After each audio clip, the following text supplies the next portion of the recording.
Hi there, this is Tyler Johnston, aka Stuart, and you're listening to How Are You Now, the toughest podcast in Letterkenny. Catherine, Caitlin, Katrina, Kathleen, Kay, Kathy, Katie, Kate. This one goes out to all the Catherines, Caitlins, Katrinas, and Katies. To all the Kathleens, Kathys, Cats, Katies, and Kates. You know who you are. You make my eyes dilate. You make my heart palpitate. You make my blood. Yeah, we don't have enough songs about just people, and this one is a good Katie song. So, well, not only that, it kind of almost sounds like a scene right in this episode. It does. It could take place of that scene. Yeah. So yeah, I like it. So big shout out to our buds over at Monkey Shorts here in Seattle. So guys, I hope you're staying safe. Not downtown. Yeah, not downtown at least. So, and stay away from Targets. So Apparently. So Sorry, it's going to seep in there somewhere. It's going to. So Tiara, What's up? how are you now?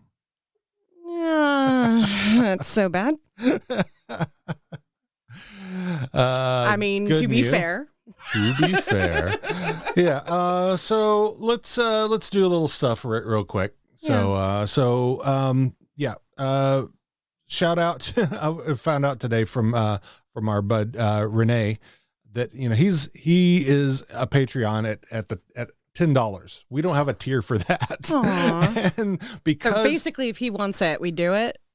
I mean, first of all, let's give a shout out to slossandhemp.us, Sloss and Hemp CBD farms that he does work for, and he's really proud of them and should be. They're a good group, and check them out, slossandhemp.us. But anyway, he's been donating at $10 for a while, but there's no tier for that, Right. and because of that, because there's no tier for it, he can't get to the interviews that we've done. No. So I told him that I would do a.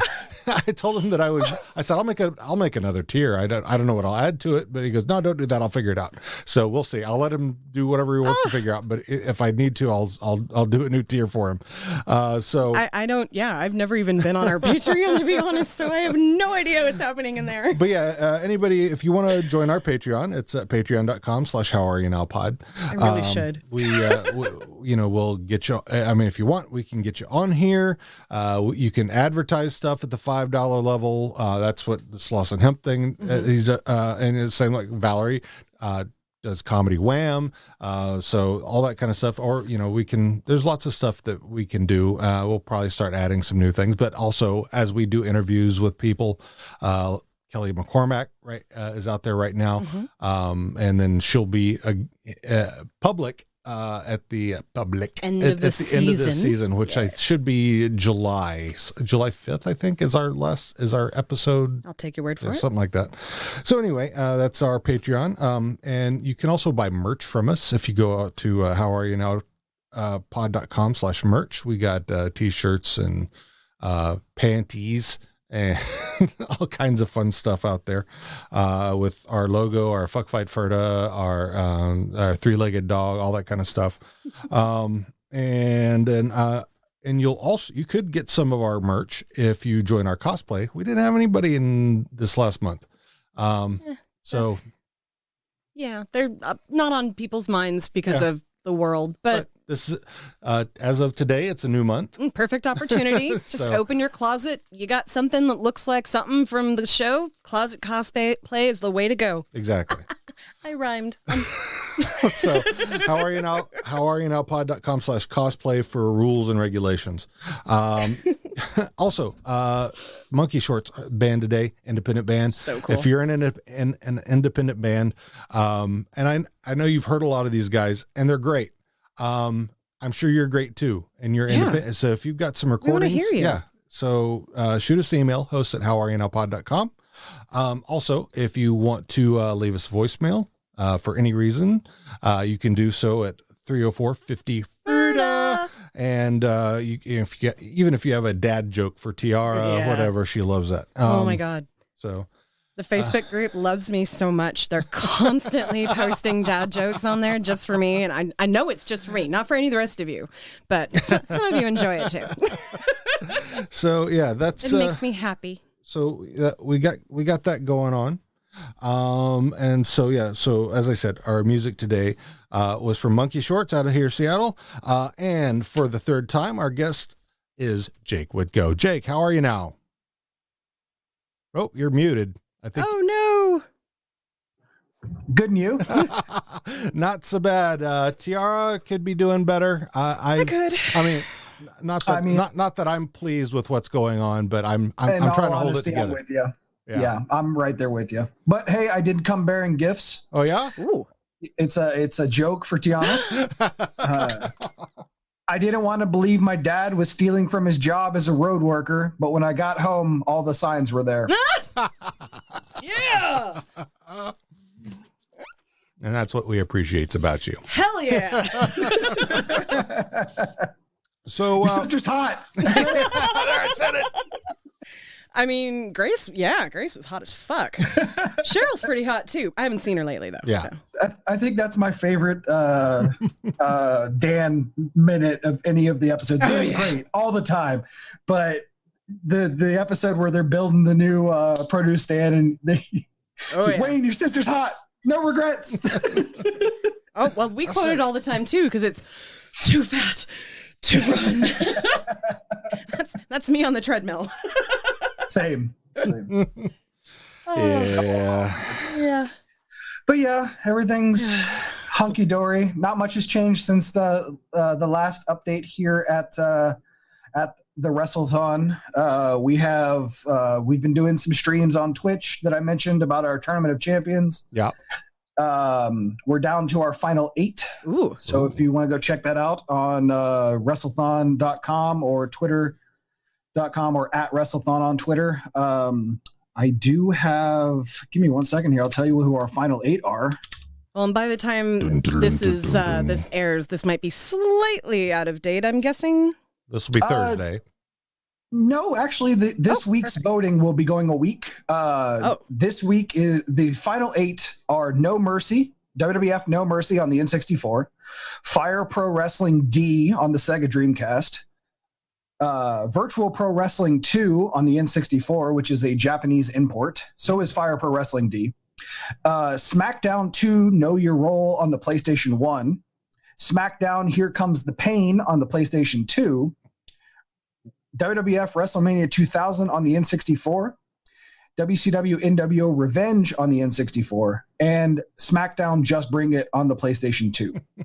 So there's a good smattering of consoles there. There's a bunch of wrestling games still left to play. If you guys are interested in wrestling video games or retro video games in general, please check us out, twitch.tv/Wrestlethon, or just come over to at Wrestlethon on Twitter. We'd be glad to share all the information about video games that we can.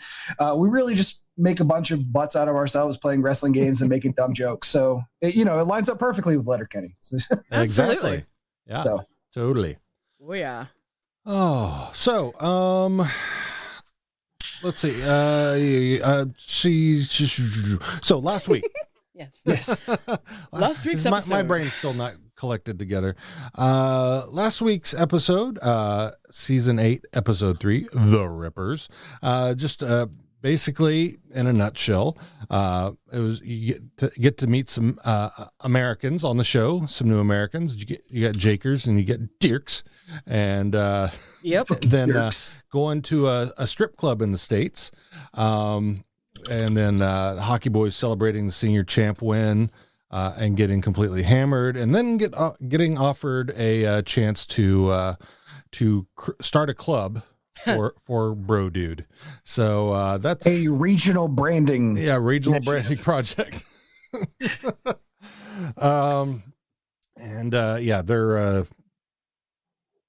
They're going all out after it this time. Our guest last week was Heidi, and music by Finding Freedom. Also amazing.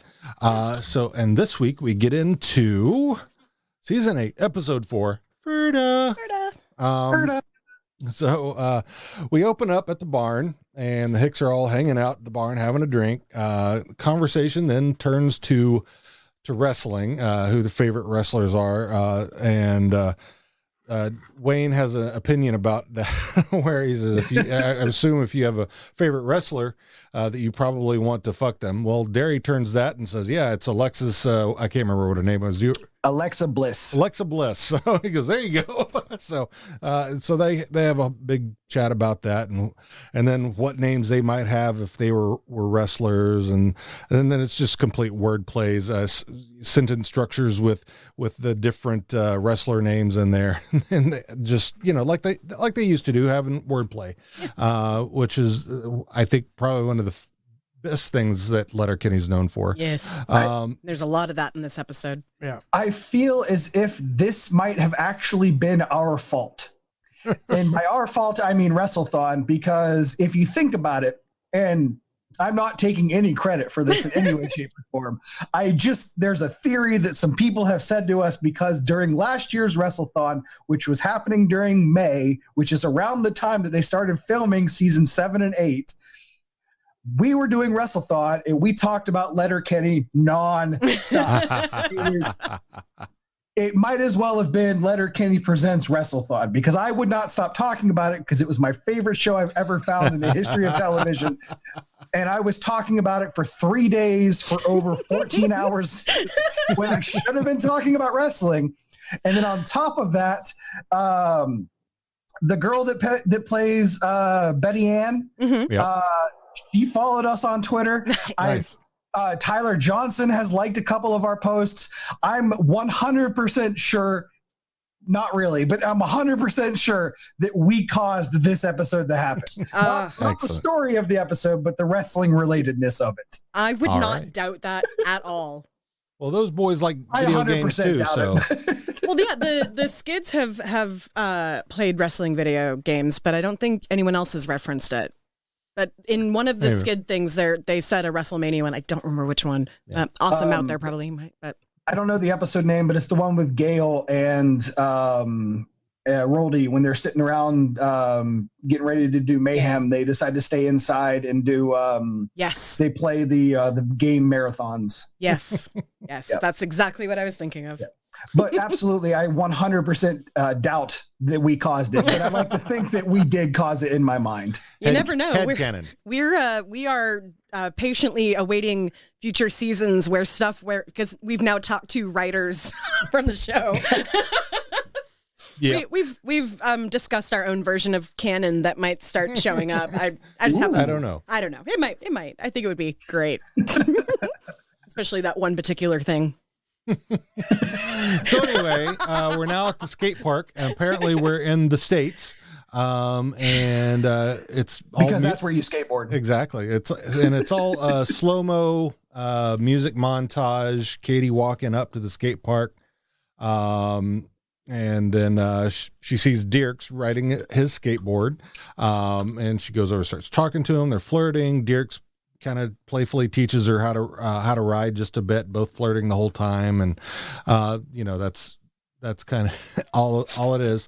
And then we cut to the gym where Riley and Jonesy are working out, and they're talking about they need to start working on the BROdude branding project and what they need to do. And then Dax and Ron show up and kind of start playfully hitting on them. And they say that they're at the gym to get in shape for the super gay birthday party they're going to have. And Riley and Jonesy like the sound of that, being able to go to a party where it's just dudes and you wouldn't have to buy a girl a drink or hold their purse or anything like that. And then they decide that, hey, this would be a great idea to make it into a BROdude Club Ferda where it's just dudes. And totally, they take off, and Dax and Ron just look at each other and say, "Gay." And from there we cut to the skid basement. Stuart and Rold are checking themselves out. Well, Stuart's checking himself out in front of the mirror, getting ready. Rold comes over to get Stuart, and he says, "I don't want to see anybody." And then you hear Tyson and Joint Boy in the background saying they're there to take him to the city for the fight. And They're telling him to hurry because they don't want to hit rush hour. Stuart tells them that he doesn't plan on hitting anybody. He abhors violence, and he's not going to do that. And but he says he will finish it, and he shows them how. He picks up Roll and shows them the John Cena attitude adjustment. Tyson and Joint Boy then both stand up and tell him not to quit fucking around, and that there's no wrestling moves, and if he sees them do that, he's going to knock him out himself. So anyway, they take off. Then we cut to the produce stand, and Katie's walking back. Dan asked Katie how her trip stateside was, and she says, "Oh, it's very cool. Very cool. Very nice." So Wayne winces at that. Yeah, doesn't care for that at all. I did too the first time I heard it. So Dan says, "Well, it was a good day to get out," and Derry replies that that's what Cal was thinking earlier, and he had to wrangle Cal back in. They all start getting on him about him not naming his animals, and so then he doesn't get it and doesn't think it's right to name the animals anyway. And then they all decided that they're going to start naming off cows and pigs and ducks, and he tries to get involved, and he's not any good at it. So from there we cut to McMurray's. Riley and Jonesy coming over there to pitch the BROdude Club Ferda for Mr. and Mrs. McMurray.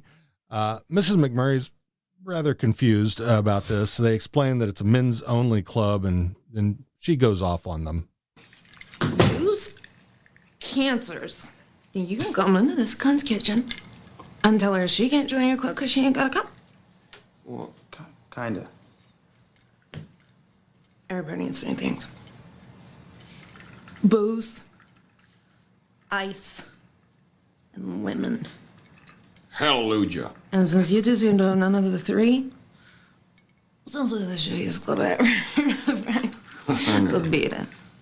And take your cans of boy juice and shove them up your bleached assholes. Sometimes she has the best lines. She does. She slurs too well. Yeah, she does. Oh my goodness. Are we sure that she wasn't actually drunk? I mean, she does drunk really well. I don't know. I mean, that could have been take 30, and that could have been real liquor. So it could be, you know. Yeah. I don't know. So they, you know, McMurray's decide that they're going to have their own little and the boys want to come, and they're like, "We weren't talking to you." like, so anyway, nah. Yeah. So now we go to the roadside where Tyson, Joint Boy, Stuart, and Rold are all taking a piss, and Stuart is asking about the wrestling moves, and Tyson and Joint Boy tell him to fuck off.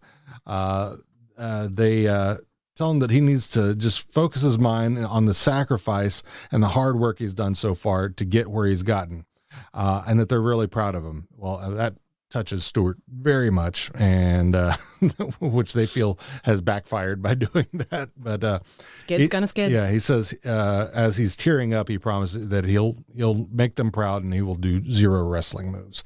Then Rolled zips Stuart back up, and they're on their way.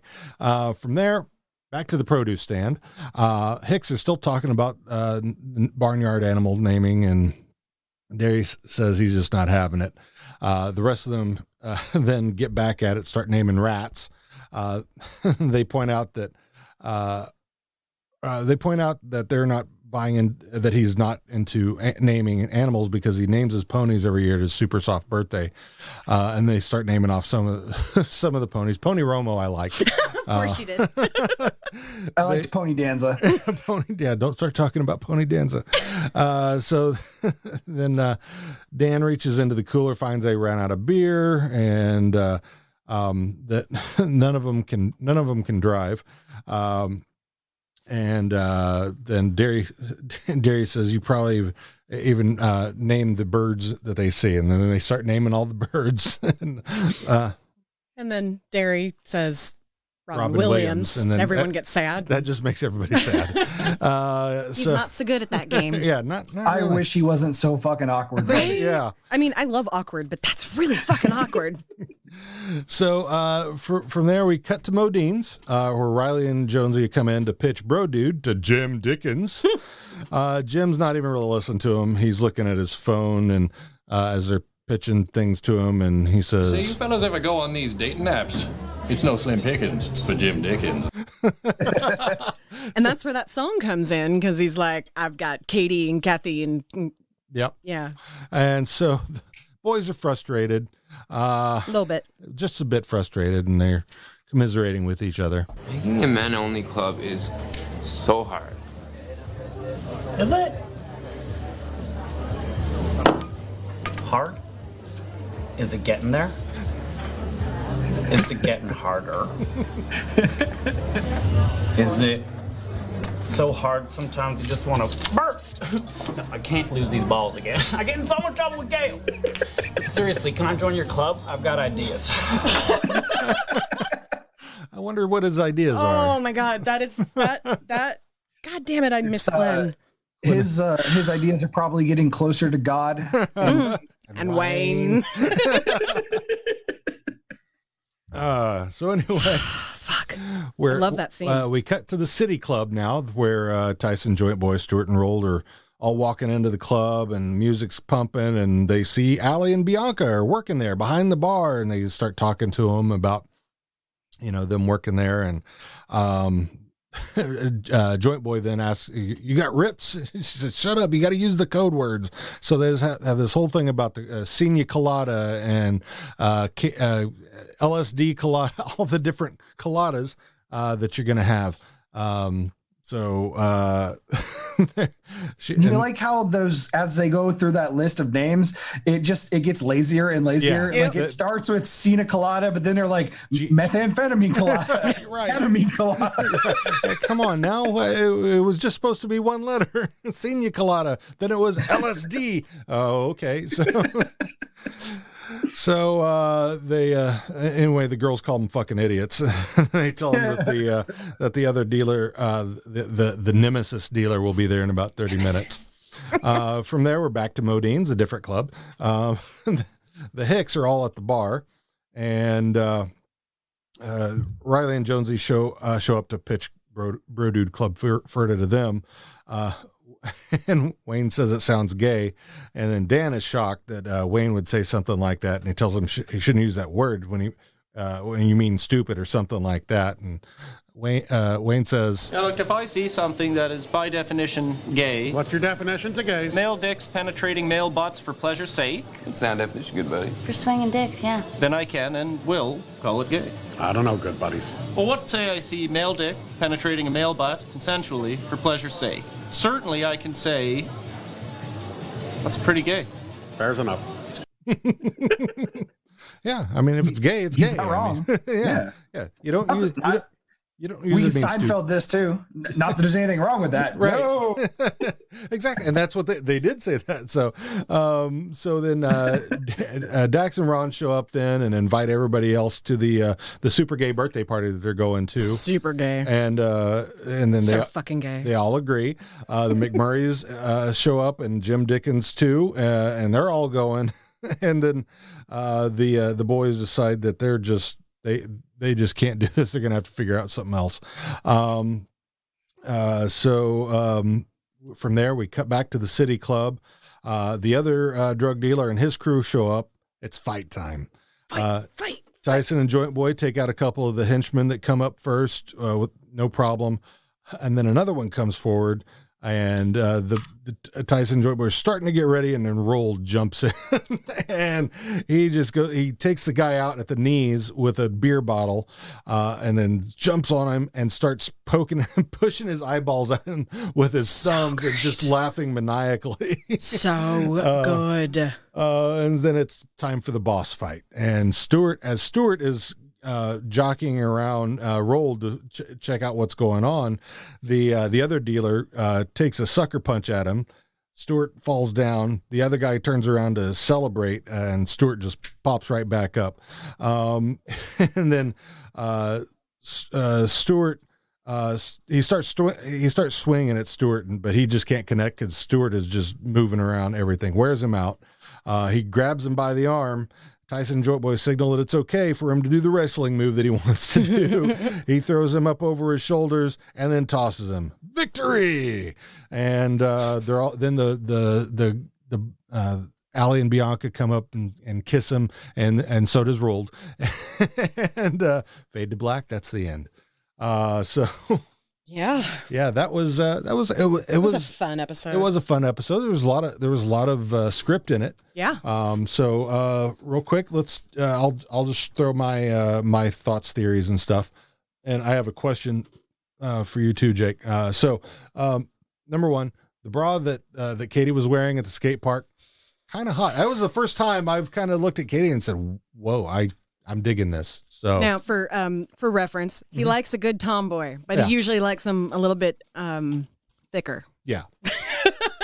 So, but yeah, this is the first time I've really. She was cute as fuck. Yeah, I agree. The braids, the braided ponytails. Yeah, I'm in it. She was mirroring my type for sure. I third that. Yes. And then when Ron comes up at the last scene at Modine's, he tells the same joke that Coach tells in the Christmas Story. Knock knock, who's there? Big old butter in my underwear. So I was pointing that out. And I think for me it's funny how Wayne has his rule for not giving dogs human names, but he wants to give names to everything else. And Derry doesn't think barnyard animals should have names, so I thought that was kind of a funny dichotomy there. Yeah, I mean, they're kind of rules that make sense though in Wayne's mind. You don't give dog human names, but you do name them. You name all the animals. You don't give them like real names. They're all like pun names and silly, and like Gus is probably short for something, or Gus was named after Gus and Brew, or I mean, we know it was the other way around, but. Yeah. So, like in Wayne's mind, I think those two things are Gus very right. Totally, I don't know. He's a Disney fan probably. I said, and then it surprises me that Tyson and Joint Boy Duke Joint Boo. It surprises me that Tyson and Joint Boy both do cocaine. I mean, for as MMA, I mean. I can understand the joints, but the hardcore drugs. I don't think that everywhere considers cocaine to be a hardcore drug. Maybe, or maybe opioid. It's like, well, yeah, no. I mean, I don't. I've always kind of had a rule for myself not to snort anything or inject anything into my body, and I've stood by that. I've tried a lot of other things, but never really interested in those two methods of taking drugs. So it could be that it's a party drug. A lot of people think of it that way. Yeah. When I used to hang out in a lot more bars than I ever will again, people were always in the bathrooms doing coke or going outside to smoke a cigarette and doing a bump while they were out there or something. I remember Craig Ferguson talking about it like he did coke so he could drink more. Yeah. So I fully believe that people I used to play poker and darts with were like that. Yeah. That they would do coke so that they could stay up longer and continue drinking, and not that there's necessarily anything wrong with doing stuff every once in a while when it becomes a habit. It's and do Riley and Jonesy not realize how misogynistic they're being? It feels like they're losing ground. They were getting woker, and this whole thing just made it feel to me like they were losing it. They went with the it's BROdude drink. Yeah. Like I feel like that right in itself, they were like, oh well, that's a little different than what we normally do. That's got to be all guys. Like, we don't want girls there because it's BROdude. Yeah, like that's how I see their brains kind of rationalizing that. It was Riley, right, that keeps pointing things out. Like, I don't think that's PC. Or do both of them do that? Yeah, I think they both do. Yeah, it seems to be more Riley. But yeah, that's what I was thinking. So it probably just is that he's not connecting it with the bigger picture. I mean, you can kind of see it when like Mrs. McMurray is like, so you're saying that I can't join your club because I have a cunt and not a cock. How does that make sense? And they're like, and that's exactly what they should answer. There is no way that makes sense. And they were starting to get that. But before that, they hadn't really put it together how gross it was. Yeah. And Jake. Yes. Video game question. Okay. There's a part in here where Rold goes, whoopsie. That's from a video game, isn't it? Yes, it's Mortal Kombat 2. Oh, is it? Okay. Yes. I thought so. It's because he goes finish him, and then Stuart goes roll. He goes whoopsie. That's it's from when you uppercut somebody in Mortal Kombat 2. It sounded because to me, I knew it was a video game. For some reason, I was thinking it sounded like something Mario, because just the tone of it made me think Mario. I mean, it's iconic, so it probably fits in the same as hearing World 1-1 music or the coin or the 1-up or Pac-Man dying or anything like that. Yeah. So, that scene where they're all taking a leak and then at the end, it's like, how in the fuck are you still pissing? Right. I'm not. But we can still hear it. Yeah. Somebody's pissing somewhere. One of the horses, it maybe? reminded me of the Austin Powers bit where the evacuation evacuation complete and he starts peeing again. I haven't thought about that in forever, and then I saw that episode and I was like, whoa, I forgot about that. All right, that's all I've got. A couple things I really enjoyed about it. I liked the wrestling name calling at the very beginning, and I like how Wayne got all frustrated about it. And as a Shawn Michaels fan, very upset that he called him Jan Michaels. That makes me very frustrated. But then being Canadian, I can understand the affinity and love for Bret Hart and the Hart Foundation. Yep. As they are Canada's greatest export in the history of professional wrestling. They were on point and they were even up to date with wrestlers, so that was cool. Like I could see a lazier writing staff just using like Hulk Hogan and Macho Man Randy Savage. You're like, all right, great. Somebody liked wrestling in the 80s once, cool. That's me. Yeah. Sorry. They mentioned modern stuff, Attitude Era stuff. They went through all of it. So like I was like, all right, guys, you're trying. Yeah. And then they went to the John Cena stuff with the AA and whatnot. And out of a lot of professional wrestling finishing moves, I feel like if you broke somebody's arm and then flipped them on your back and threw them on their back, it might actually hurt a little bit. I would think so. But if we're going to point to anything being the best part of that fight, Roldy going apeshit. Yes. Yeah. Breaking that beer fucking love bottle, Roll. going for the eyes. Oh, man. And the face that he made. Oh, it's so great. It was like, I have two scenes that like absolutely stand out to me, and neither of them are main characters. One's Roldy and one is Glenn. Yeah. Like those are the two ones that absolutely like stick out to me out of the whole thing. I always pick kind of those little side ones, but those two actors are so good with so little that they have to work with. It's amazing. This show has always done a really good job of when it's a B story episode, like involving the crew, the four mains, but making it very apparent that this is a Stewart and Rolled episode and a Jonesy and Riley episode where the other four, they'll be there. It only had a dash of Katie and Dirks, and that was right. it. Yeah, which exactly. is good because more would have changed my mind about what I'll say later. Okay. They're very good about that though. Like I've noticed that a long time for this show. Like they don't horseshoe other stories into these characters. They let these characters just exist drinking by the produce stand, and all of the other stuff is happening in town. Yeah. So like I like that. It's very Simpsons-esque. Yeah. So yeah, I feel kind of that same way where there can be multiple storylines going on at the same time, and they could like intersect without what was that the season of Arrested Development where every episode was from someone else's point of view. Like that's kind of how I think of it. Like I'm watching this episode and there's Katie and Wayne, but really the story's about these two over here. And then the next episode it'll be, there's Squirrely Dan and Derry, but no, it's all about Katie and Wayne and, the Skids. And, I just love that. Yeah. I love it.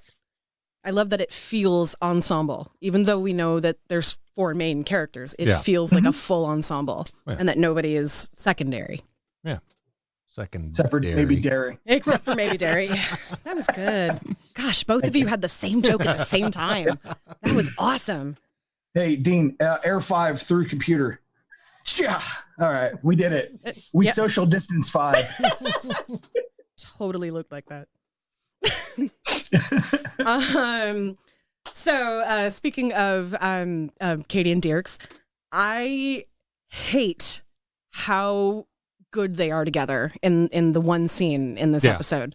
I if I didn't feel like Dierks is just a slimy human being from the first moment I saw him on screen, I would be really into that potential relationship because they're adorable and they're having fun together. And it's really the first time we're seeing Katie have fun with somebody. Yeah. And it's natural fun. She's not trying. She's just being her.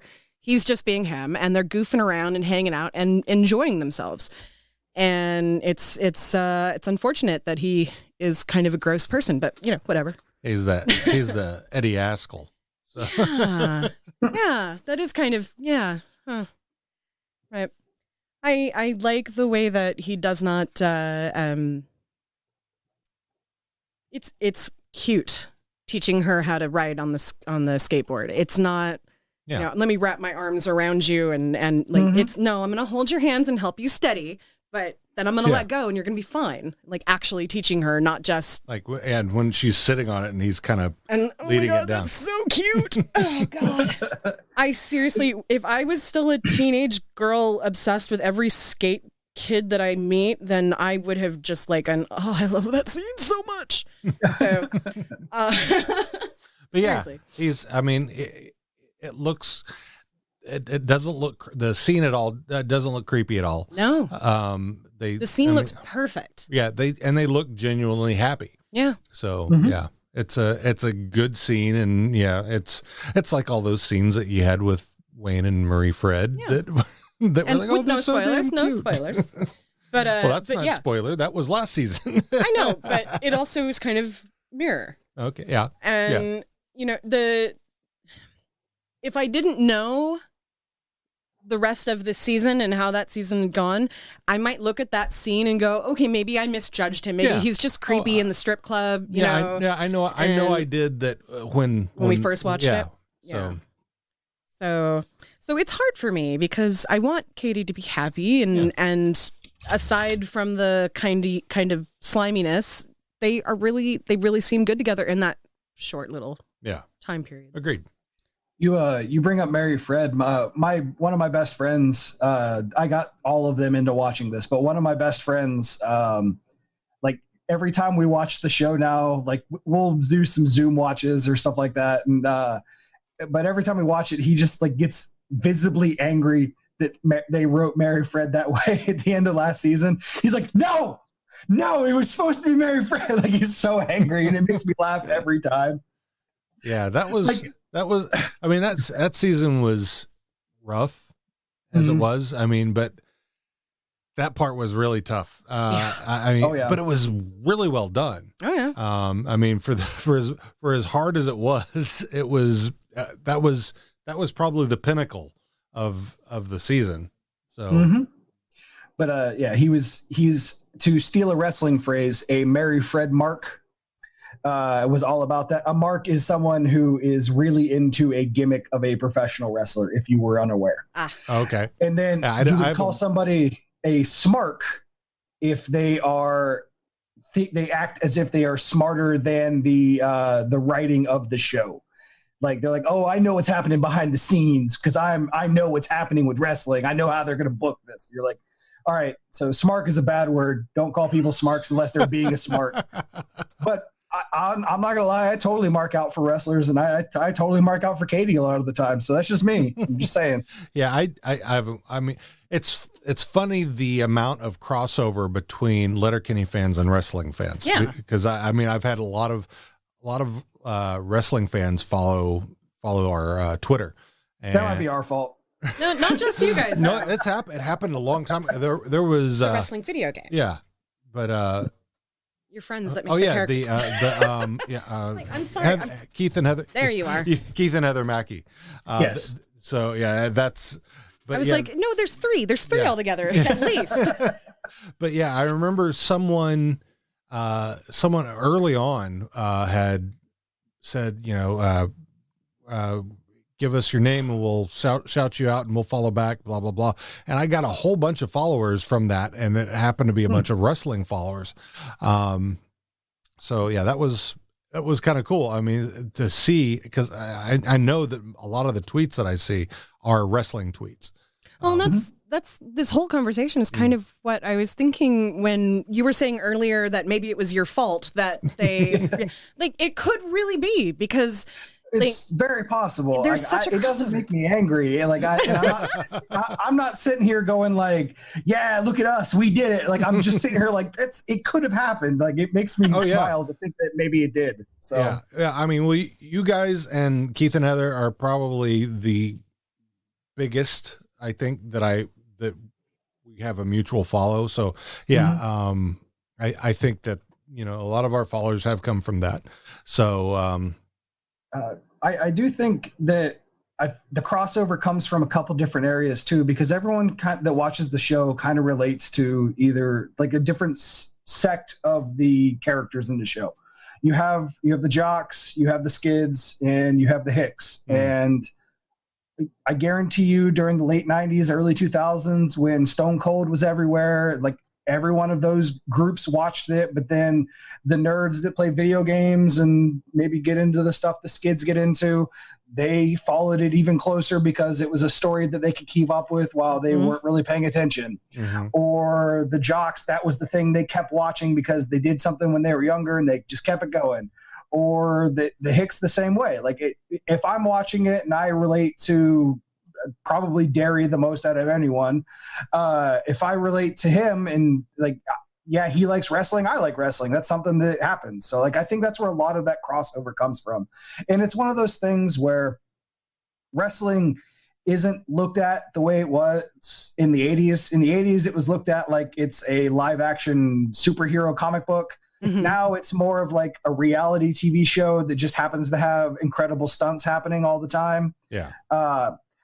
99% of adult wrestling fans, I mean, I'm not speaking for everyone because I've met a couple people, but 99% of them will sit here and tell you they know that all of this is a show and they know that these guys in the ring are wrestling and doing these stunts together and making sure each one of them is safe while they're doing these very brutal looking things and very like high risk, to steal a Vince McMahon phrase, high risk maneuvers. And it just becomes like this great community of people that like to watch this show, which is the longest scripted live or weekly show in television history.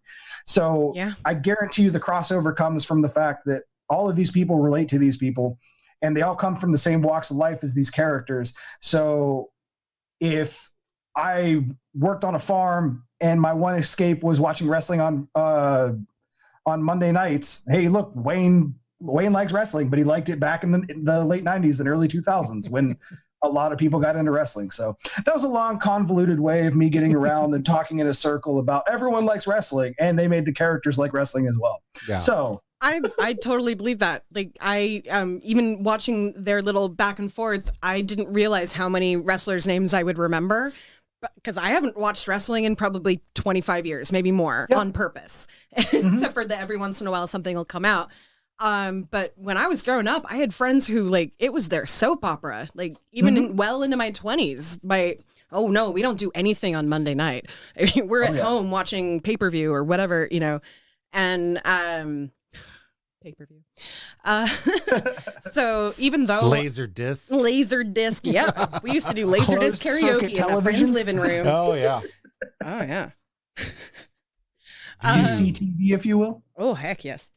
But yeah, so anyone who grew up like me, I have vivid memories of Andre the Giant and Hulk Hogan and like all those 80s and really early 90s wrestler.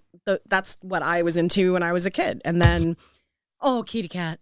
And then as I got older, I did fall out of it, but I still like had people that did. So, and now not as much, which is a little sad. But my one of my derby wives, big fan, has probably gone to what is it, Raw Live a million times at this point. Like she toured with them for a little while. Oh wow, cool. So yeah, Val. Yeah, I'll Shout out to Val right Capone. now. That's a great name, by the way. Right? Valfonce Capone. That was my derby wife. Well, one of them. I love you, Val. I'll be honest with you now. Like, I haven't really. I watch wrestling here and there. Like, I'll watch WrestleMania. I'll watch a big pay-per-view or whatnot from time to time. And they're not pay-per-views so much anymore. Right. The WWE Network and all of whatever. But like a lot of my enjoyment from wrestling comes from getting a group of friends together and then yelling at these men wearing ridiculous tights as they throw somebody off of a ladder or a 40-foot steel cage. It's like, whoa, oh my God. But we all know that what's going on there. Like we're because of Wrestlethon, we've become friends with a lot of independent wrestlers, a lot of people that consider themselves wrestlers for the most part. So like, we know what these people go through. We know what it's about. So when we're watching this stuff, a lot of the times it's us supporting our friends or us being part of the community of these people that know, hey, these guys have it rough. These guys have to travel everywhere, but hey, why not go out there and show them your support because they're doing it every night for that reason. So yeah, I mean, and it's obvious that it is scripted and but it's still dangerous. They work on it. They have to work on it together so they don't fucking kill themselves. And it's a lot more of that now than it used to be in the 80s. A lot of the times in the 80s, matches were like, say Hulk Hogan and Macho Man would go into a match. They wouldn't even talk about the match until they were in the match. It was called while it was happening. Yeah. Now you have a lot of these guys, they're talking with each other for weeks leading up to this match. We're like, hey, what if we tried this? What if we tried this? They're trying to put on the best show possible. And the way I look at wrestling now is the way that I looked at music when I was being in bands and like going to every show I possibly could in my early 20s. It's when you're doing it, you're there to perform. You're doing this to entertain people. And whenever you get people to cheer on what you're doing, you know you did a good job. Yeah. So that's where my love of professional wrestling comes from now. When I was a kid, it was about that guy's really big and that guy's an Undertaker. That guy has powers or whatnot. Like when you're a kid, it's a different thing. When you're an adult, if you still watch wrestling, a lot of people are like, it's fake, right? But then you get into this conversation where it's a lot of, hey, I know it's fake. I have fun with it because I like to support my friends. I also like spending time with my friends, and we like to see people do some crazy shit. Yeah. I've learned to do a thing, and I learned this from a former video game writer named Ryan Davis, who used to write for GameSpot and used to work for GiantBomb.com. He taught me, not personally, but he taught as a part of like how he went about video games, embrace the dumb.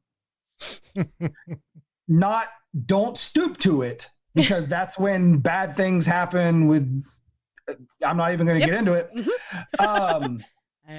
But when you embrace the dumb, it makes things far more enjoyable because this is just there to be ridiculous. Like the Fast and the Furious movies or professional wrestling or when I was younger, calling them my friend's soaps made complete sense because it was a soap opera. There's a storyline with each of them. This guy's a villain. This guy's a good guy. What's going to happen when it's good versus evil? But we didn't say that as a joke. We said, that's your soap opera because, we know that you don't think it's real, but we also were like, well, it's this fun, like cotton candy. Yeah. It's not going to give you any filler, but it's going to make you happy. I don't know if you watched the movie Fighting with My Family. Oh yeah. And even Glow has. Yeah, Glow's fantastic. Yeah. It's great.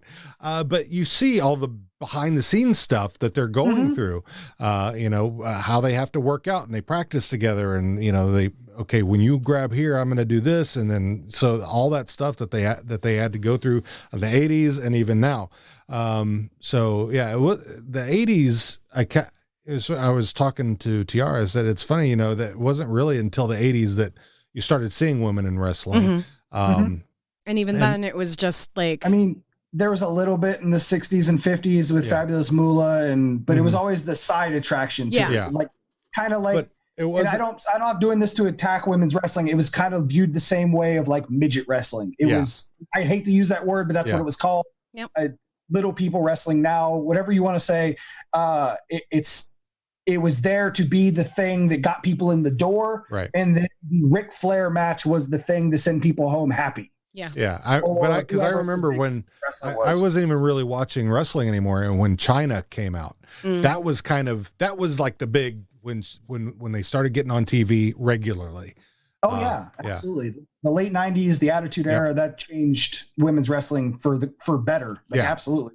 We don't have Paige or the Bellas or Sasha Banks or any of the great female wrestlers right now. Asuka, she's amazing. Candice LeRae is amazing. The Dakota Kai, like I can name 100 women wrestlers that I love and I watch their matches like whenever they're on.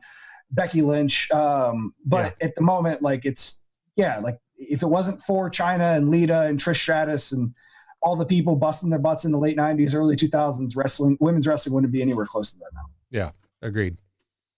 So props to all of them. Anything else? Indeed. Oh yeah. Oh, you mean the show? The show?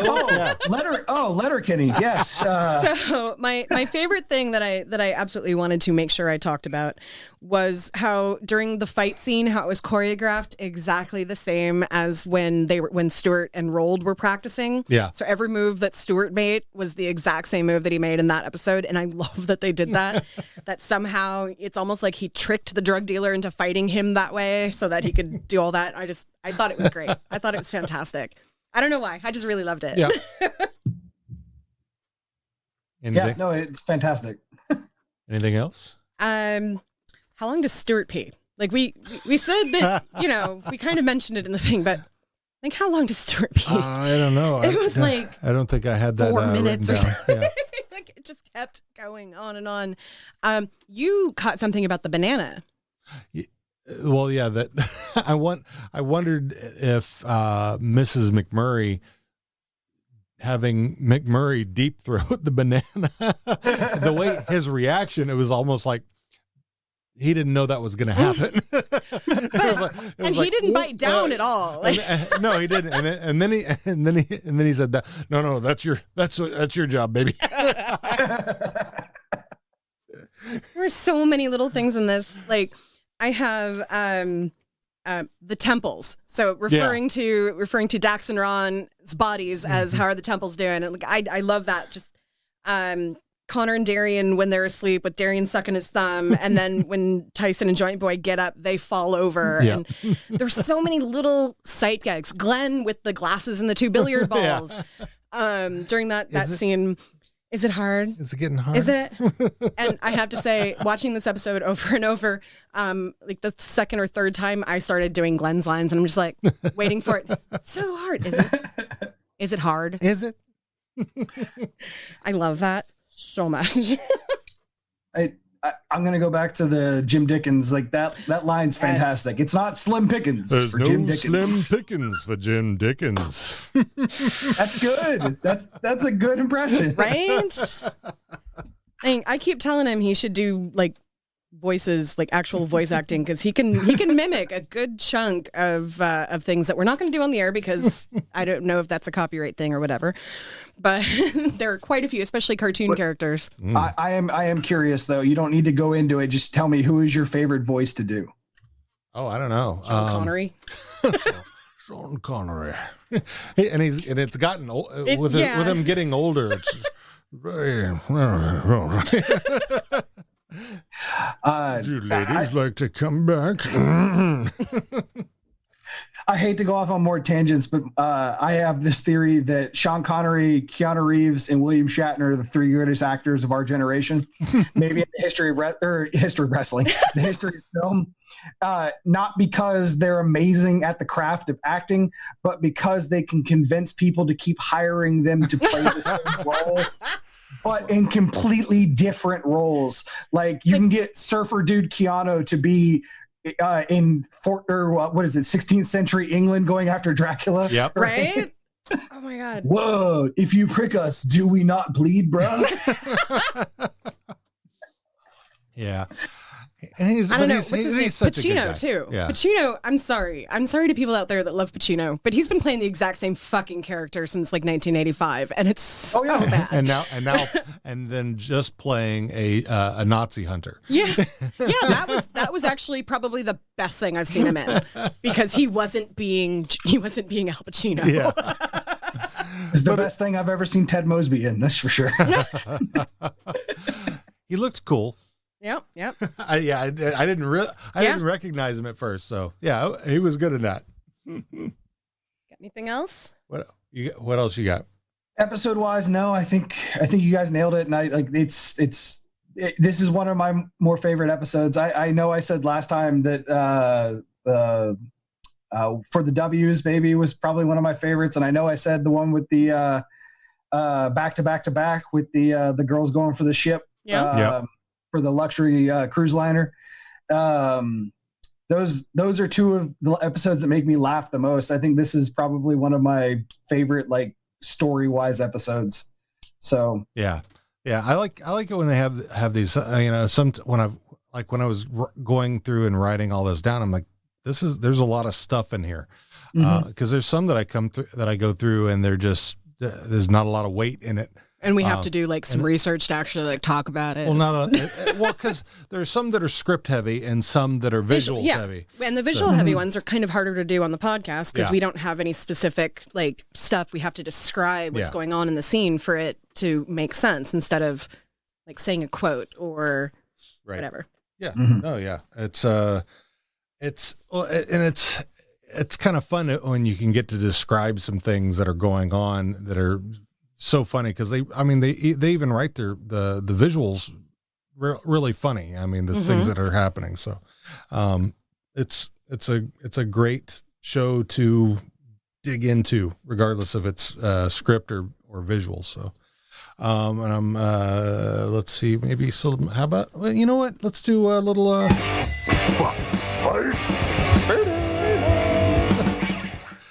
Fuck Fight Ferda. For everybody playing at home, this is our version of Fuck, Marry, Kill, but we don't kill anybody. We try not to. I mean, we don't. I mean, stay away from the cops. Little fisticuffs. God, did you just do that? Nope. And we don't feel like marrying anybody. I mean, you can go do that on your own. So we're gonna either fuck them, we're gonna fight them, or we're gonna be their buddies and just say and Ferda, and that'll be where we are. So we're going to start like we do, and with a little Wayne. I don't think there's anything in particular in this episode that would move me out of the Ferda range with Wayne on this one. I'm trying to think now. Couldn't we just put Wayne in the Ferda club? Well, yeah. I always start with Ferda and then kind of decide, based on the episode. No, I mean, but he's trying to join the BROdude Ferda club, so we just Ferda him.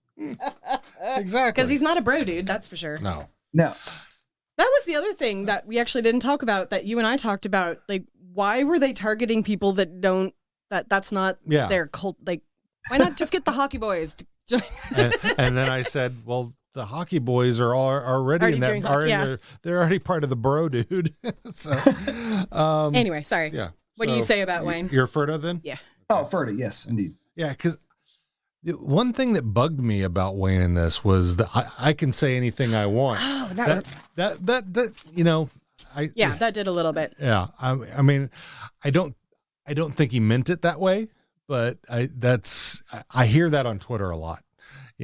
Yeah. I got First Amendment rights. I can say whatever to the fucking cunt, lesbian cunt, those types of people. Yeah, that line's a little hard to digest, but I thought of something that I forgot to mention during the show, so I have to go back a little bit. And I'm so sorry. Chop. Because it was something that you and I talked about. Yep. You saw Wayne sitting there with his shoes off, and you're like, that doesn't feel very Wayne.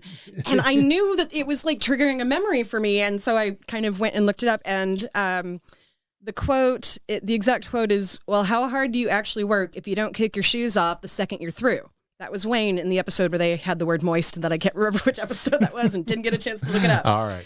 But so that's a Wayneism. Wayne says, take your shoes off after your day of work. It just feels weird for me, for him. So, all right, Derry. Ferda Derry. He needs Jesus.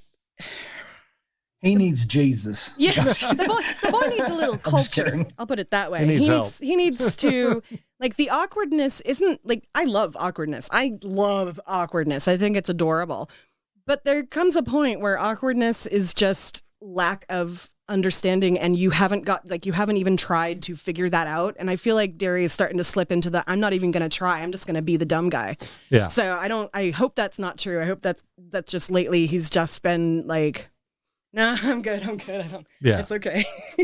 Yeah, because that's part of it. Because I'm not having any of that. Right. So. And there's been a couple of episodes where he's kind of been like that. Where he's like, no, I don't want to change my mind. Yeah, and like Dan is the complete opposite of that. So yeah. So all right. Dan is the voice of reason between the two. Well, Dan thinks he is. Dan. Well, yeah. fair. Dan does. He gets a little too woke, where he's like everything is woker than thou. Yeah. That's what I call people who are like that, like people who get offended on my behalf, especially on my behalf, because no, thank you. I can speak for myself. I'm a grown up. Unless I tag you in, you don't need to do it. Hey, look, hey, they're ground. Hey. Yeah, I mean, because there's things that Tiara and I say to each other that Dan would probably. Oh yeah. Oh gosh, if Squirrely Dan was around us when we're not on the air, sometimes he would be so offended. But the funny thing is I was a women's studies minor the first time I went through college. I'm a major advocate. I am a queer as fuck, and no, I don't live in an echo chamber, so therefore I can actually make my own opinion out of the information that I've learned. Yeah, and that's the thing that Dan's not doing. He's not processing the information and making his own opinion out of it. He's just parroting. Yeah. Which is very common in, what did I say? White liberal. Like Awesome sent me a message after listening to the last episode. She's like, I love that you called Dan a white liberal. Yep. Yep. So where are you on Derry, Jake? We'll refer to Derry. All right. Miss Katie? Oh, that's a big old fuck from me. Yeah. That's she usually resides in that area. Right into the fuck zone. Yeah. I rarely have her in that category, but just not counting the part in front of the fruit stand where we're just talking about that scene again at that beginning with her and Dirks. She was so cute. Yeah. And very, very much more my type than she usually seems to be. Yeah. And so yeah, I think I'm gonna say fuck. All right then. That feels awkward. It does. Squirrely Dan. Sounds like you kind of want to fight Dan right now. Well, not necessarily from this episode, just stuff that's been building. Yeah. He needs a lesson. He needs to learn more than just from one source. That literally is what it is. Like, yeah. I feel like he's trying. I feel like he's starting to. Yeah. Because I think he doesn't have anybody else that he can go to in that small Katie's town. not going to invest the emotional labor in teaching him anything. Yeah. She doesn't care. She's just like, shut the fuck up. Get off my balls. So where are we? Where are we? Squirrely Dan's. I'm going to say Ferda. Okay. Yeah. We're going to go with Ferda, but like, I don't know. I don't want to fight Dan. I don't want to fuck Dan, but it's, I don't feel like, Well, at least this episode, I want to hug Dan most of the time and be like, they're there, it's okay, right? But yeah. Dirks. God damn it! I hate that I'm going to say this. The 4 minutes that he's on the screen do not revolt me, and he's almost my type because the whole skater boy thing is just so fucking like. For me, it's so 1998 at the first skate park that I ever went to. So yeah, not thinking like if he doesn't talk to me, if he doesn't say very cool, very nice, if he doesn't say that, if he doesn't like speak, I could maybe put him in the fuck. All right. Yeah. Otherwise, shut up. I want to drop kick him and then put him in a sharpshooter. Right. It's really hard sometimes basing it solely on the one episode that we are talking about. Yeah. Because when it comes to Dirks, I have so many, like, I'm so mad that this was a good episode for him. All right, then. I'm glad you get me, Dean. Tyson and Joint Boy. Ferda. Okay. I'll pal them or buddy them. I don't know if we're at Ferda yet. Yeah. That's close enough to Ferda. It's more Ferda than fight or fuck. Yeah. So Sturt and Roldy. I mean, Sturt's looking very yoked. And Roldy just in general very tight. Yeah. We're gonna go with the fuck category for those boys today. Okay. There we go. Oh yeah. This one's a little Maybe harder if I have for one me. of those Tina Coladas too. Little key bump. This one's a little harder for me because I want to punch Stuart in this episode for like at rolled constantly, but also like That's like a standard. I know, and it pisses me off. I don't like it. I want rolled to get affection, even if it's just friendly affection. Like anytime Stuart says something nice to him, Roll's like, oh, and that just makes me sad. Just saying something nice to him makes him feel so good that I'm going to say Ferda. Okay. Because you put the two of them together. Yeah. All right. Sorry. Dax and Ron. Oh God, it's gonna get so fucking gay. So gay. Yeah, I'm fucking them. Yeah. Yeah. So fucking gay. Oh. At the super gay birthday. I want to have a super gay birthday party, actually. Like, I can't for my next one, but. Is it a birthday party for someone that's super fucking gay, or is the party super fucking gay? Both. Yeah, both. Yes. All right. Anytime they exist, we'll fuck them. It's fine. They're great. All right. Mrs. McMurray. Oh, you missed one. Oh, did I? Riley and Jonesy. Oh, Riley and Jonesy. Yes, I did. Riley and Jonesy. Punch both of them in the nose. They're so annoying. Yeah. I can, so daft. I can see that. I feel like they need to get a little bit of the native flu and get messed up a little bit. Yeah.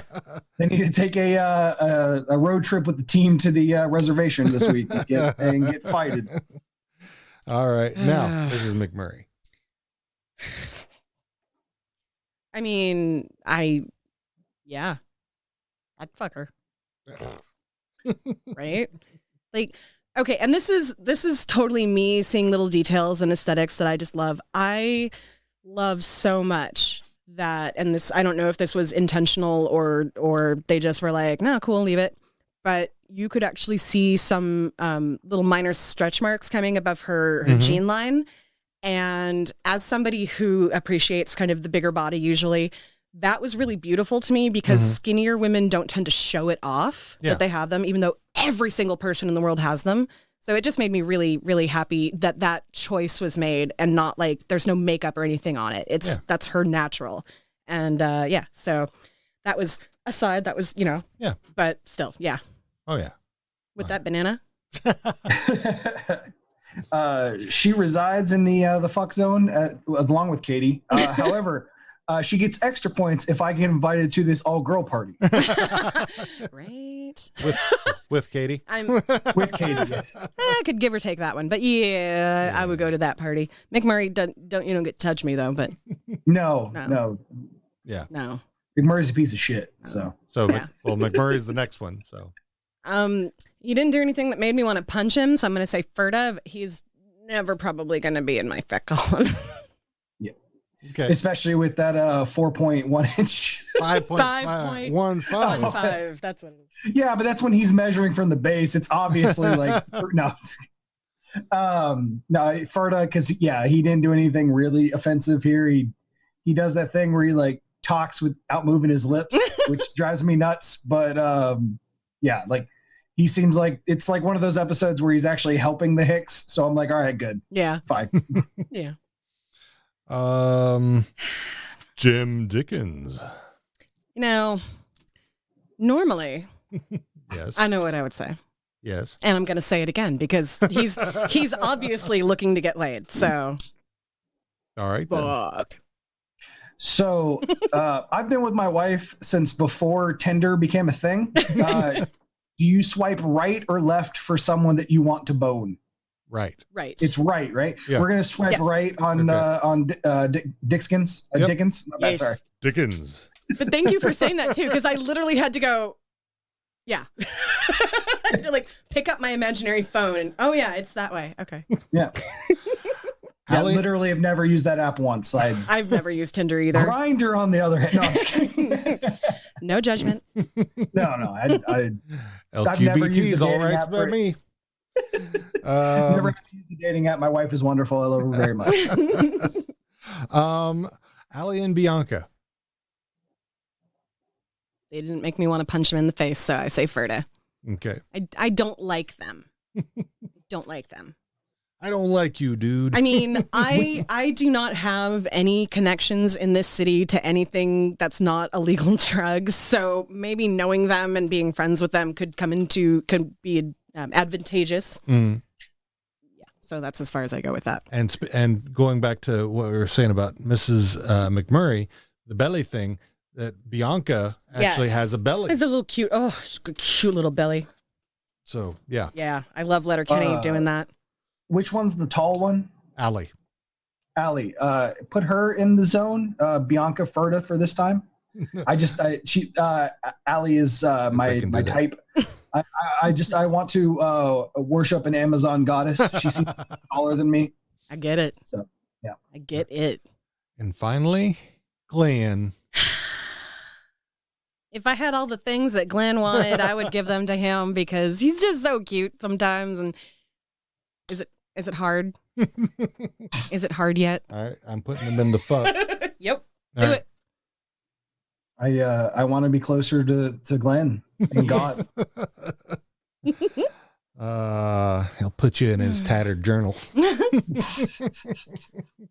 So that's all of them. All right.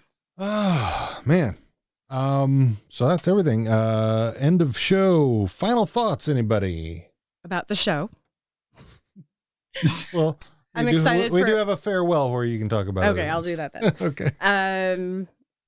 I think I said this last week. Like, I'm really starting to see why this season was so kind of beloved by Trevor and all of them. And just each episode, because this is almost like watching it again for the first time, because we are a few months ago, we got to a point where we had caught up with everything that had come out before we started doing the show. Yeah. And then, so we didn't, like, when season 7 and 8 came out, we watched 7 and 8, but we didn't watch them 500 times because we watch each episode a whole bunch right before.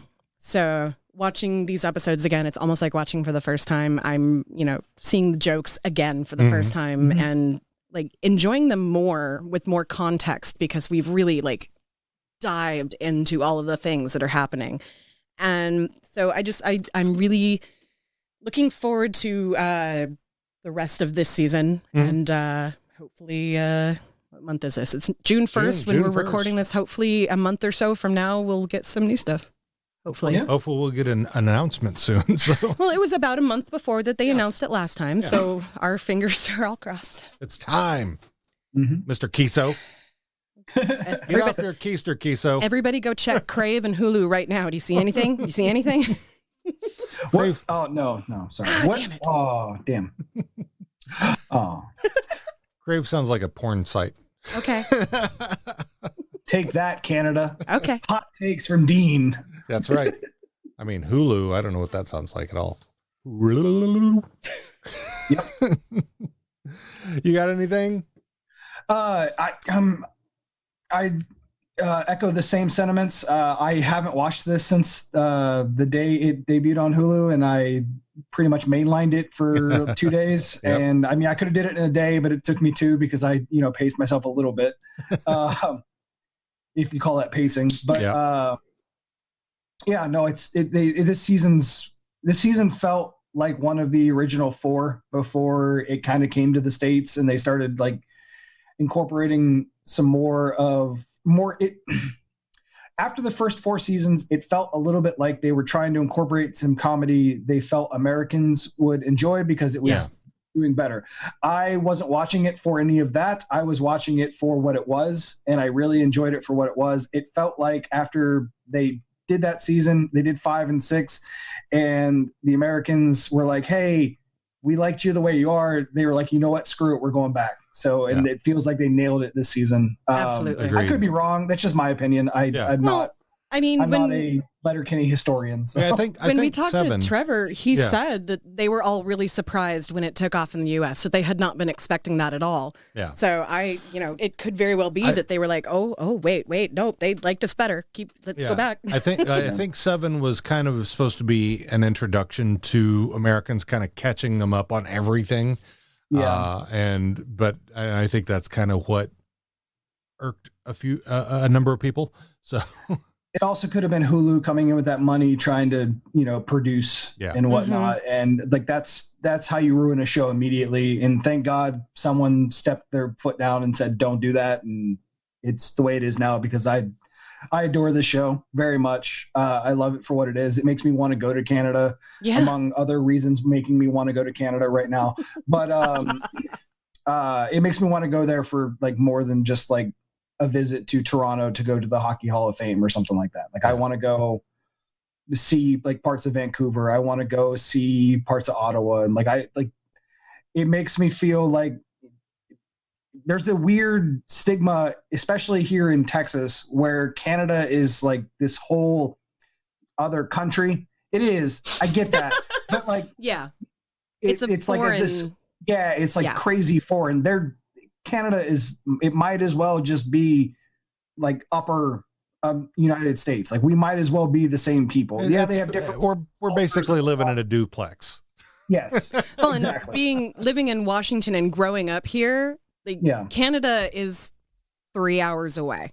Mm-hmm. Like it's something never you do regularly. Yeah. It's something like when I was a kid, going up to Victoria for the weekend for high tea at the Queen Mary was my mom and I's special thing that we would do every couple of years or so. And, I had family in Penticton and Kelowna and White Rock and on and on and on and on all over BC. So we were going up there every single summer, taking these like 10, 12-hour road trips to see like a cousin that I only saw in the summertime or an aunt that was 500 years old or whatever. So Canada was like, that's where I go to see my family. It was never really like, until I was 19, and then I could go drink, which I couldn't do here, which is great. True. I mean, personally, like I've been to Canada 3 times, I think, but like in my visits to Canada, it's Niagara Falls because that's the thing you do when you're an American and you live in the Northeast. Yeah. And then one time, my dad and I went on a father-son trip when I graduated college to go see all the pro sports Hall of Fames. And then we went and stayed in Toronto and the Toronto surrounding area for a couple of days while we did that. So like, very cool. That's it was a lot of fun. I have a very fondness for Canada. I just don't get there because I'm in Texas. Yeah. Oh, yeah. But you've been to parts of Canada I've never been to, and half my family is Canadian. I've never done the touristy stuff because we had family that we went to go see. It wasn't like, other than the Queen Mary, which was a special trip, that was it. Mm. So anytime we were going to Canada, it was to see somebody in my family. Yeah. Most of my travel was business. Right. So. All right. So next week, we've got season 8, episode 5, Yard Sale Saturday. Our guest will be Chip Lehman from Totally Offsides podcast. She's awesome, and she makes the most adorable goaltender that you've ever seen. True story.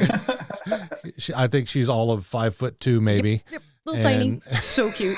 And seeing her in front of the goal, it makes me smile. And she's awesome, and I've been on her show, and I'm excited for her to be here. So yeah, that's all show stuff.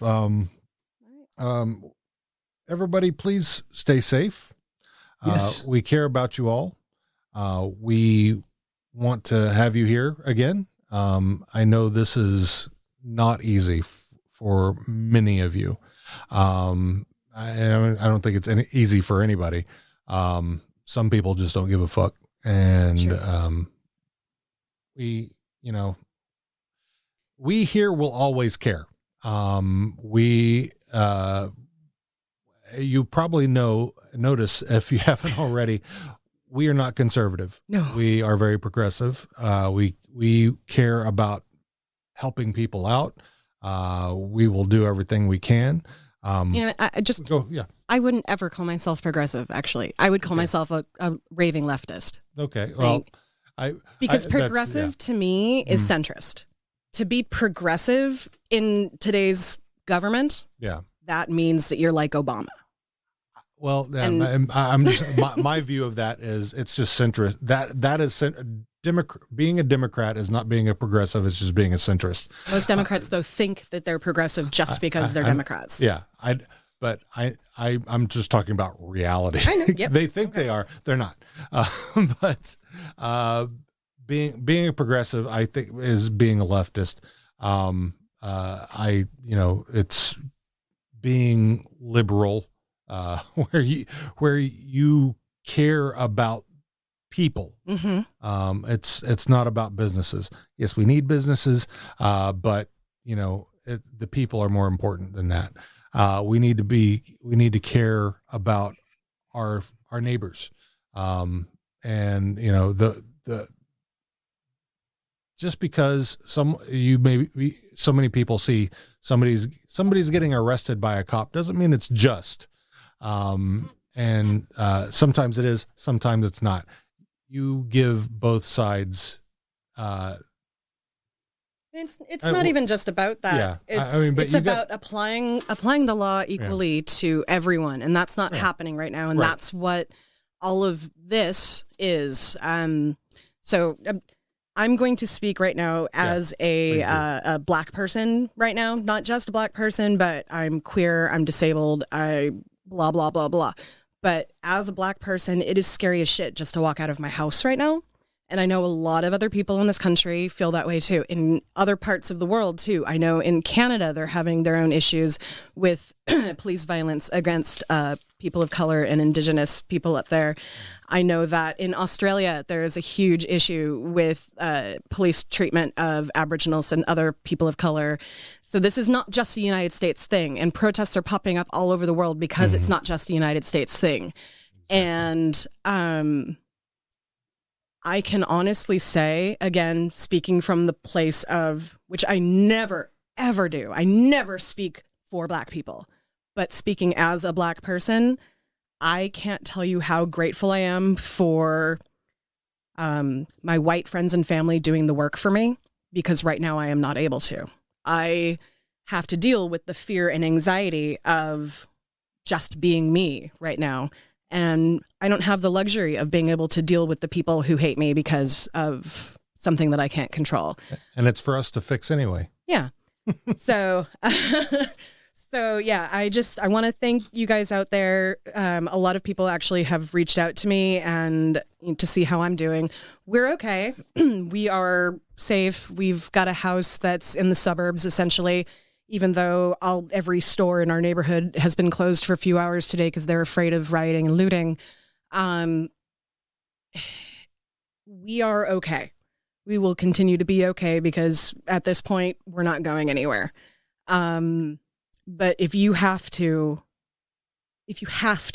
leave your house, just be careful and be aware. And if you see anything happening with somebody, especially if that person is marginalized in any way, just keep an eye, even if say the police are doing something that they should be doing and doing it the appropriate way, just keep an eye, because I firmly believe in the ACAB thought, because if you work for a institution that props up racism and sexism and homophobia and et cetera, you benefit from that culture and you are choosing to be there. I don't care if you are black or brown or whatever. If you're a cop, I cannot trust you because cops in general have not shown that to me. Yeah.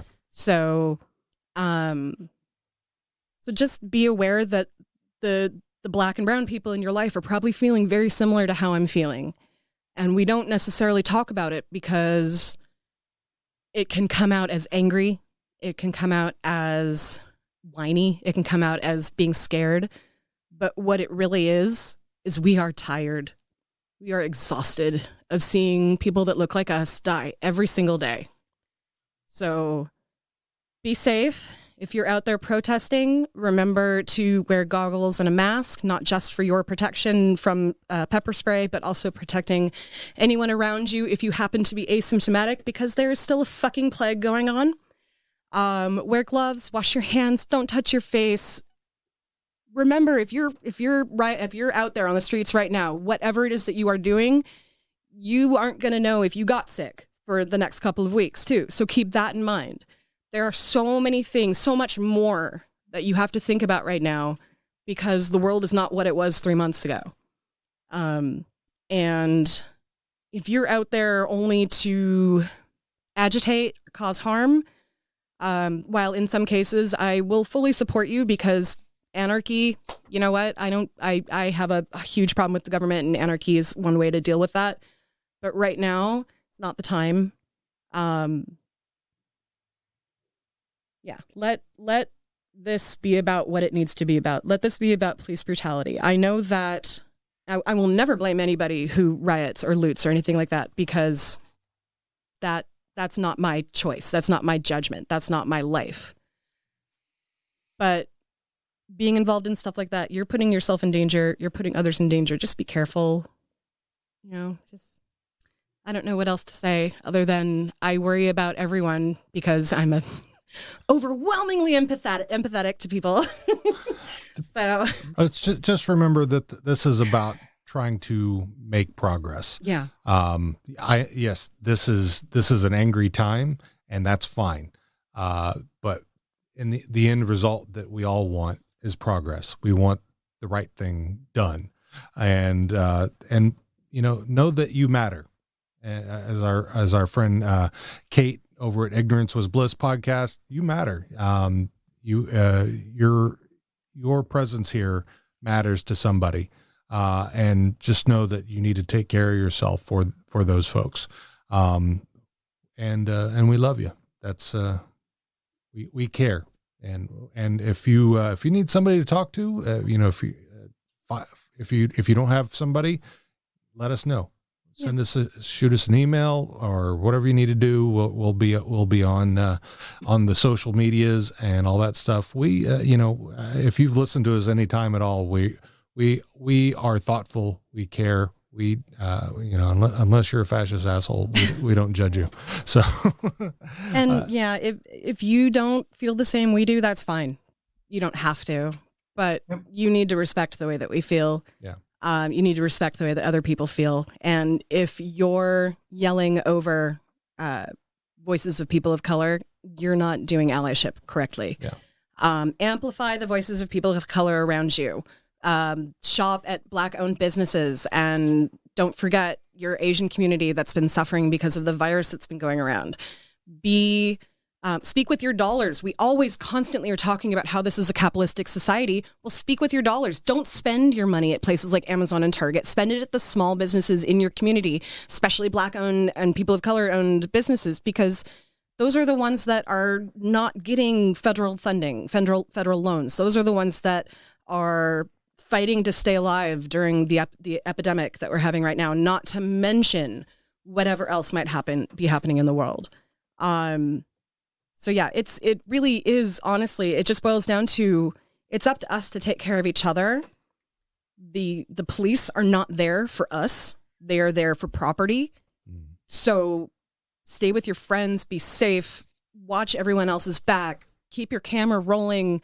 If you are at a protest and there are cops around, keep an eye on them, because they are instigating fights. They are escalating. They are doing things that eventually might be considered war crimes if this turns into a civil war. Just bottom line, be safe. Yeah. And if you want to protest but you can't, it's okay. You have other ways of contributing to this. Just like I can't be out there marching because I physically cannot do it anymore. I wouldn't be able to get away if the cops started hurting everybody, which is what's happening in Seattle right now, downtown.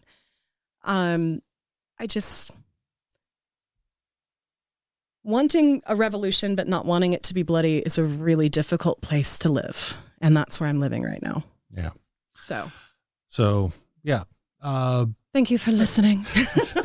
Just be wary, take care of yourself, love your people, and know that we're going to be here for you if you need us. And try to be positive about what's going to happen. So, because that's it. That's the best way to get through this right now. Be positive. Help your folks who are actually going out there and doing the fighting, because they care in their way. You care in yours. I'll care in mine. We're going to be here. So, and if you want any tips from a former always at protests and someone who survived WTO in '99 and a whole bunch of other things in Seattle, I picked up a few things over the years, and would love to have a conversation with you if you need it. Yeah. All right, folks. Jake, thanks for being here. Thanks, buddy. And we will talk to you guys next week. Going on down to the rodeo, going on down to the rodeo, going on down to the rodeo, watch those fuckers ride. Going on down to the rodeo, going on down to the rodeo, going on down to the rodeo, watch those fuckers ride. Bucking, bucking, bucking, bucking, bucking, bucking, bucking, bucking, bucking, bucking, bucking, bucking, bucking as they ride. Bucking, bucking, bucking, bucking, bucking, bucking. Hey, folks, thanks for listening to this episode of How Are You Now? Big thanks to Jake Whitco from Wrestlethon. And yeah, my brain's still not right, but and thanks to Monkey Shorts for the music. You can check them out at monkeyshorts.com. They're also on Facebook and they're on Spotify. If you want to, you can check out the How Are You Now podcast Spotify playlist on Spotify. We've got lots of fun stuff on there, and you should check us out. And we'll see you again next week for episode 5, which is, and I know I had it written down, Yard Sale Saturday. And our guest, as I said, Chip Lehman from Totally Offsides Podcast. Guys, take care of yourself. We care. We love you. Take it easy.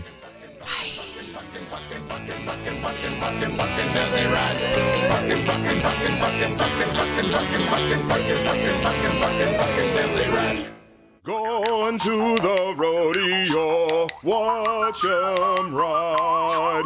Going to the rodeo, watch 'em ride.